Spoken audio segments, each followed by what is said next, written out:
ನಮಸ್ಕಾರ. ಸ್ವಯಂ ಕಲಿಕೆ ಅಭಿಮಾನಿಗಳಿಗೆ ಸ್ವಾಗತ. Welcome to the family. Welcome to ಅನು ಸ್ವಯಂ ಕಲಿಕೆ. ನೋಡಿ ಕಲಿ.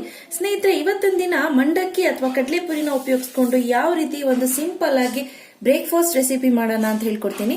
ಸೊ ಯೂಶಲಿ ಇದು ಉತ್ತರ ಕರ್ನಾಟಕ ಸೈಡ್ ಎಲ್ಲ ಮಾಡ್ತಾರೆ. ಸೊ ಬನ್ನಿ ಅದಕ್ಕೆ ಮಾಡ್ಲಿಕ್ಕೆ ಬೇಕಾಗಿರುವಂತಹ ವಸ್ತುಗಳೇನೇನು, ಯಾವ ರೀತಿ ಮಾಡೋದು ಅಂತ ನೋಡ್ಕೊಂಡ್ ಬರೋಣ. ಮೊದಲನೇದಾಗಿ ನಾನು ಇಲ್ಲಿ ಕಡಲೆಪುರಿನ ತೆಗೆದಿಟ್ಕೊಂಡಿದ್ದೀನಿ. ಕಡಲೆಪುರಿ ನಾನು ಇಲ್ಲಿ ರೆಡಿ ಪ್ಯಾಕೆಟ್ ಸಿಗುತ್ತಲ್ಲ ಅದನ್ನ ತೆಗೆದಿಟ್ಕೊಂಡಿದ್ದೀನಿ. ಸ್ವಲ್ಪ ನೋಡಿ ಕ್ರಂಚಿನೆಸ್ ಇದೆಯಾ ಇಲ್ವಾ ಅಂತ ನೋಡ್ಬಿಟ್ಟು ತೆಕ್ಕೊಳ್ಳಿ. ಮತ್ತೆ ಈ ರೆಡಿ ಪ್ಯಾಕೆಟ್ ಅಲ್ಲಿ ಏನಪ್ಪಾ ಅಂದ್ರೆ ಫುಲ್ ಕ್ಲೀನ್ ಸಿಗುತ್ತೆ. ಸೊ ನಾವು ಇನ್ನೊಮ್ಮೆ ಕ್ಲೀನ್ ಮಾಡಬೇಕು ಅನ್ನೋ ಅವಶ್ಯಕತೆ ಇರೋದಿಲ್ಲ. ಇದು ನಿಯರ್ಲಿ ಒಂದು 2 ಲೀಟರ್ ಅಷ್ಟು ತೆಗೆದುಕೊಂಡಿದ್ದೀನಿ. ಆ ನಂತರ ಕಡಲೆ ಬೀಜ ಒಂದು 2 ಟೇಬಲ್ ಸ್ಪೂನ್ ಅಷ್ಟು, ವಾಂಗಿಬಾತ್ ಪೌಡರ್ ಇದು 1 ಟೀ ಸ್ಪೂನ್ ಅಷ್ಟು ತೆಗೆದುಕೊಂಡಿದ್ದೀನಿ. ಯಾಕಂದ್ರೆ ನೋಡ್ಕೊಂಡು ಹಾಕೊಳ್ಳೋಣ. ಬೇಕು ಅಂದ್ರೆ ಇನ್ನೂ ಒಂದು ಅರ್ಧ ಟೀ ಸ್ಪೂನ್ ಅಷ್ಟು ಹೆಚ್ಚು ಕಡಿಮೆ ಆಗುತ್ತೆ. ಯಾಕಂದ್ರೆ ಕಡಲೆಪುರಿ ತೇವಾಂಶನ ಇರೋದ್ರ ಮೇಲೆ ಡಿಪೆಂಡ್ ಆಗುತ್ತೆ. ಆ ನಂತರ ಉದ್ದಿನ ಬೇಳೆ 1 ಟೀ ಸ್ಪೂನು, ಕಡಲೆಬೇಳೆ 1 ಟೀ ಸ್ಪೂನು, ಸಾಸಿವೆ ಒಂದು 1/4 ಟೀ ಸ್ಪೂನು, ದಪ್ಪ ಗಾತ್ರದ ಒಂದು ಈರುಳ್ಳಿನ ಹಚ್ಚಿಟ್ಕೊಂಡಿದ್ದೀನಿ. ಹುಣಸೆ ಹಣ್ಣಿನ ರಸನ ಇಟ್ಕೊಂಡಿದ್ದೀನಿ. ಒಂದು ಇಷ್ಟಪ್ಪ ಹುಣಸೆ ಹಣ್ಣ ನೆನೆ ಹಾಕಿ ಇಟ್ಕೊಂಡಿದ್ದೀನಿ. ಆ ನಂತರ ಕೊತ್ತಂಬರಿ ಸೊಪ್ಪು, ಒಂದು 3 ರಿಂದ 4 ಹಸಿರು ಮೆಣಸಿನಕಾಯಿ, ಆ ನಂತರ ಕರಿಬೇವು. ಮಾಡೋ ವಿಧಾನ ನೋಡ್ಕೊಳ್ಳೋಣ. ಮೊದಲನೇದಾಗಿ ಒಂದು ಪಾತ್ರೆ ತೆಗೆದುಕೊಂಡು ಆ ಪಾತ್ರೆಗೆ ಈ ಕಡಲೆಪುರಿನೆಲ್ಲ ಹಾಕೊಳ್ಳೋಣ. ಅದಕ್ಕೆ ನೀರು ಹಾಕೊಂಡಿದ್ದೀನಿ. ಮೇನ್ ಥಿಂಗ್ ಅದನ್ನ ಗಮನದಲ್ಲಿ ಇಟ್ಕೊಳ್ಳಿ. ನಿಮಗೆ ಶಬ್ದ ಕೇಳಿಸ್ಕೊಳ್ತಿದ್ದೀರಾ ಅಂತ ಭಾವಿಸ್ತೀನಿ. ನೋಡಿ, ಕೇಳಿಸ್ತಿದೆ ಅಲ್ವಾ? ಸೊ ಇದೆಲ್ಲ ಏನಪ್ಪಾ ಅಂದ್ರೆ ನೀರ್ನ ಈರ್ತಿದೆ ಕಡಲೆಪುರಿ. ಸೊ ಇದನ್ನ ಒಂದ್ಸತಿ ತೊಳ್ಕೊಳ್ಳೋಣ. ವಾಶ್ ಮಾಡಿಲ್ಲ ಅಂತ ಅಂದ್ರೆ ಚೆನ್ನಾಗಿರೋದಿಲ್ಲ. ಬಟ್ ನಾರ್ಮಲ್ ಕಡಲೆಪುರಿ ಆದ್ರೆ ನೀವು ಮಿನಿಮಮ್ 1-2 ಸತಿ ವಾಶ್ ಮಾಡ್ಕೋಬೇಕಾಗತ್ತೆ. ಈಗ ನೋಡಿ, ಕಾಣಿಸ್ತಿದೆ ಅಲ್ಲ ಕಡಲೆಪುರಿ ಎಷ್ಟು ಹಾಕಿದ್ವಿ, ಎಷ್ಟೆಷ್ಟು ಕಡಿಮೆ ಆಗಿದೆ ಅಂತ. ಸೊ ಇದನ್ನ ಈ ರೀತಿ ಇಂಡಿ ನೀಟಾಗೆ ನೀರಿನ ಅಂಶ ಇಲ್ದ ಹಾಗೆ ಒಂದು ಬೌಲ್ಗೆ ತೆಗೆದಿಟ್ಕೊಳ್ಳೋಣ. ಎಲ್ಲವನ್ನು ತೆಗೆದಿಟ್ಕೋಬೇಕಾಗತ್ತೆ. ನೋಡಿ, ಕಡಲೆಪುರಿನಲ್ಲಿ ತೇವಾಂಶ ಇದ್ರೆ ಚೆನ್ನಾಗಿರೋದಿಲ್ಲ ಟೇಸ್ಟು. ಸೊ ಈ ರೀತಿ ಎಲ್ಲವನ್ನು ನೀಟಾಗಿ ತೆಕ್ಕೊಂಡ್ಬಿಡೋಣ. ಒಂದು ಕಡಾಯಿ ಇಟ್ಕೊಂಡಿದ್ದೀನಿ. ಕಡಾಯಿಗೆ 1 ಟೇಬಲ್ ಸ್ಪೂನ್ ಅಷ್ಟು ಎಣ್ಣೆ ಕಾದ ನಂತರ ಸಾಸಿವೆ. ನೋಡಿ, ಸಾಸಿವೆ ಚಿಟ್ಕೊಡ್ತಾ ಇದ್ದಾಗೆ ಈ ಕಡಲೆಬೇಳೆ ಹಾಕೊಳ್ತಾ ಇದ್ದೀನಿ. ಆನಂತರ ಇಮಿಡಿಯೇಟ್ ಈ ಕಡಲೆ ಬೀಜ. ಈಗ ಇದನ್ನ ಚೆನ್ನಾಗಿ ಫ್ರೈ ಮಾಡ್ಕೊಳ್ಳಿ. ನೋಡಿ, ಕಡಲೆ ಬೀಜ ಒಂದು 50 ಭಾಗದಷ್ಟು ಆದ ತಕ್ಷಣ ಈ ಉದ್ದಿನ ಬೇಳೆ ಹಾಕೊಳ್ಳೋಣ.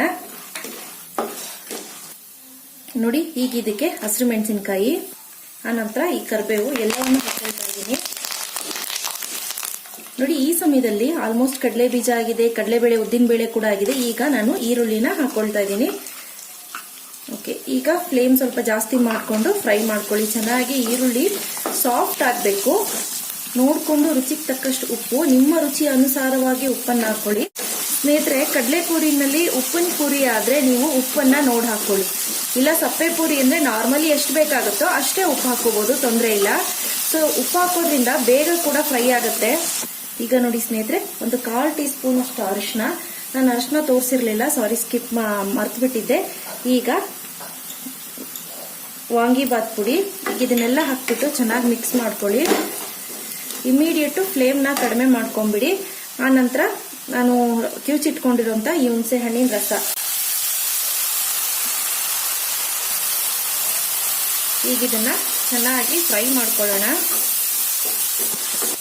ಈಗ ನೋಡಿ, ಇದರಲ್ಲಿ ಎಣ್ಣೆ ಅಂಶ ಸೈಡ್ಗೆ ಬಿಟ್ಕೋಬೇಕು. ಆ ರೀತಿ ಆಗೋ ತನಕ ಚೆನ್ನಾಗಿ ಫ್ರೈ ಮಾಡ್ಕೊಳ್ಳಿ.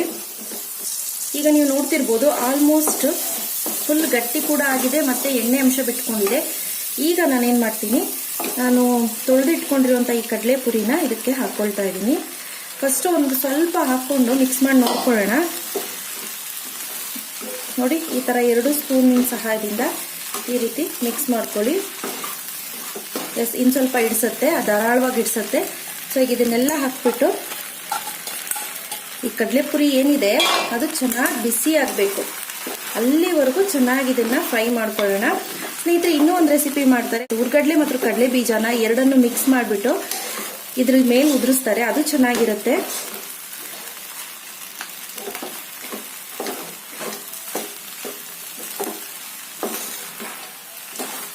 ಡೈಲಿ ತಿಂದಿ ಒಂದೇ ತರ ರೆಸಿಪಿನ ಬೋರ್ ಆಗಿರುತ್ತೆ. ಈ ರೀತಿ ಡಿಫ್ರೆಂಟ್ ಆಗಿರೋ ರೆಸಿಪೀಸ್ನ ನೀವು ಒಮ್ಮೆ ನಿಮ್ಮ ಮನೆಗಳಲ್ಲಿ ಟ್ರೈ ಮಾಡ್ತಾ ಇರಿ.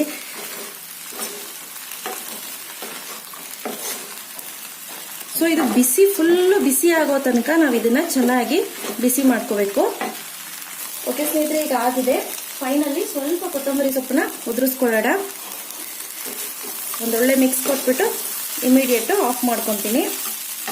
ಈಗ ಇಮಿಡಿಯೇಟು ಸ್ಟವ್ ಆಫ್ ಮಾಡಿಕೊಂಡು ಸರ್ವ್ ಮಾಡ್ಕೊಳ್ತಾ ಇದ್ದೀನಿ. ನೋಡ್ತಿದ್ದೀರಲ್ಲ ಸ್ನೇಹಿತರೆ, ಸಖತ್ತಾಗಿರುತ್ತೆ. ಮೇನ್ ಥಿಂಗ್, ಇದಕ್ಕೆ ಮೇಲ್ಗಡೆ ಮಿಕ್ಸ್ಚರ್ ಅಥವಾ ಸೇವ್ ಉದುರಿಸ್ಕೊಂಡು ತಿಂದ್ರಂತೂ ಆಹಾ ಸಖತ್ ಟೇಸ್ಟ್ ಇರುತ್ತೆ. ನೋಡಿದ್ರಿ ಅಲ್ವಾ, ದಿನ ಒಂದೇ ರೀತಿ ಮಾಡ್ಕೊಂಡು ತಿನ್ನೋದಕ್ಕಿಂತ ಈ ರೀತಿ ಡಿಫ್ರೆಂಟಾಗಿ ಮಾಡ್ಕೊಂಡು ತಿಂದರೆ ಚೆನ್ನಾಗಿರುತ್ತೆ. ಇವತ್ತು ನಾನು ಕೊಟ್ಟಂಥ ಮಾಹಿತಿ ನಿಮ್ಗೆಲ್ಲರಿಗೂ ಇಷ್ಟ ಆಗಿದ್ರೆ ಲೈಕ್ ಬಟನ್ ಹಿಟ್ ಮಾಡಿ, ಇನ್ನು ಇಷ್ಟ ಆಗಿದ್ರೆ ಶೇರ್ ಮಾಡಿ. ಗೊತ್ತಲ್ವ ನನ್ನ ಚಾನಲ್ ಹೆಸರು ಅನು ಸ್ವಯಂ ಕಲಿಕೆ ನೋಡಿ ಕಲಿ. ಮತ್ತಷ್ಟು ಈಸಿ ಹಾಗೂ ಇಂಟ್ರೆಸ್ಟಿಂಗ್ ವಿಡಿಯೋ ಒಂದಿಗೆ ಮುಂದಿನ ಸಂಚಿಕೆಯಲ್ಲಿ ಭೇಟಿ ಆಗ್ತೀನಿ. Till then take care, bye. Thanks for watching.